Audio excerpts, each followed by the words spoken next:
Hello YouTube. Today I'm going to start a new series about socialist myths, and believe me, there are a heck of a lot of them, especially travelling through our universities and our debating halls. A lot of nonsense gets said about the history of socialism. I'm going to go through some of the most cherished myths and tear them apart. Well, that's what YouTube's for, isn't it? First myth is that social revolutions only happen in poor countries. Now, I'm going to tell you now, this is not true. It's true that a lot of poor countries have had, but it doesn't mean it's exclusive to them. Best example is Cuba in the 1950s. It was the richest tropical country in the world at that time.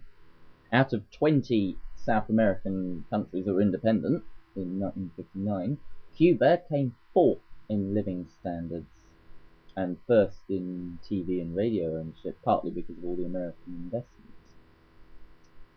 investments. In some ways, poor countries are less likely to have revolutions, especially if they have high illiteracy rates. That can slow down the spread of propaganda, can't it? The second myth is that the working classes will seize power in a class war. Anarchists, socialists, they love that phrase, class war. It gets repeated ad nauseum. Sorry to disappoint you. There have been class wars in history. Not one of them has been won by the workers or the peasants. Best examples of this: the Guatemalan Civil War, 62 to 96. That ended in government victory. The Peasants' Revolt was put down. The Peasants' Uprising in Hungary in 1514. The leader was roasted alive on a iron chair. It doesn't happen because if the upper and middle classes are allied to the government, then they have the resources to crush any rebellion. Revolutions happen where the upper and middle classes are very weak and have little to lose from the revolution. By the time a government falls from power, all the classes will be against it. The first people to turn against the Tsarist regime, the first people to lose faith in it, were the upper classes. That's why they cheered at the assassination of Rasputin. I mean, they were planning on kidnapping the royal family after that, but that plot didn't come through. 1959, Cuba. By the end of the Civil War, the upper classes were on Fidel Castro's side. They despised Batista. They bought him mulatto sugarcane cutter. In Nicaragua in 1979, the upper classes thought Somoza was a poor breeding. I mean, he was a used car salesman, for God's sake. So, believe it or not, upper classes can be revolutionary. They can desert, but not if they're strong. If they're strong and they're linked to the government, then no way. They are Oxford Conservatives then. The cross-class alliance is what brings down a government. If you think of, in the Far East, the middle classes were almost all Chinese. Just like in Britain, nearly all shopkeepers are Asian. And yet, you would expect them to be very pro-capitalist, but in fact they were the core of communist support in Indonesia, in Malaya. So, and that's because they were weak. That's because they were treated as foreigners and as parasites. So it's no wonder they didn't have patriotism. Myth number 3 is that a general strike can bring a government down. No. Maybe combined with other things, but not on its own. Okay? On its own, a general strike, it will simply be shot to pieces. When workers in Franco's part of Spain during the Civil War struck against him, he simply had them shot. The general strike in 1926, that failed. They tried a general strike in Zimbabwe recently, but that failed too, although that was because 80% of the population were unemployed.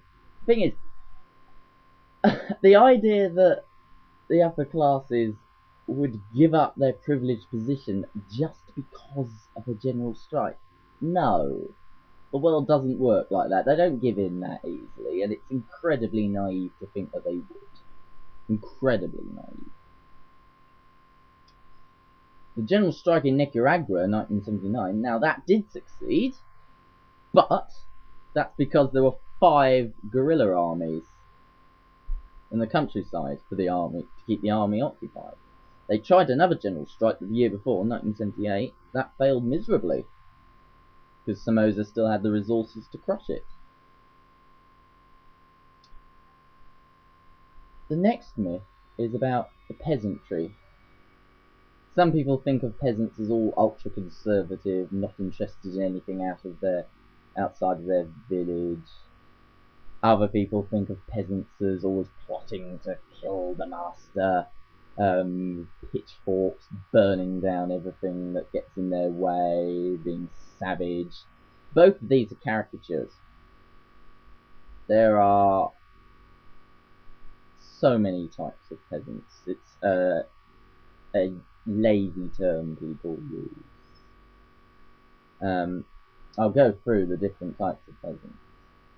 Now, there are smallholders who own their land. Now, they are conservative, granted.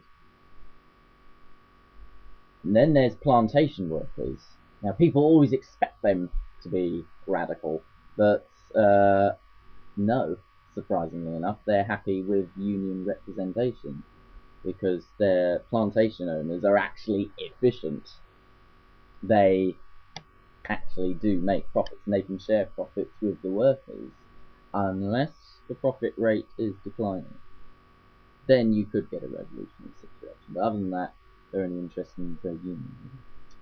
Serfs, now they have the opposite myth about them.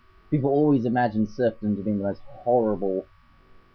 Sometimes people think it's even worse than slavery, being kept on your village all the time, having to work for the landlord for like 60 days a year or whatever. Varied. You also was surprised to hear serfs are very conservative as well. I mean, sometimes they carve up the landlord's estate, but only in periods of anarchy. Most of the time they're happy with their lot, because they get their income from land. They're not paid wages. So, they are part of the estate. They only get evicted in incredibly unusual situations. Usually they are guaranteed plot supplies. So they don't have to worry about being evicted. They have guaranteed employment. They don't have to worry about inflation, because their payment is a plot of land. Inflation doesn't affect that.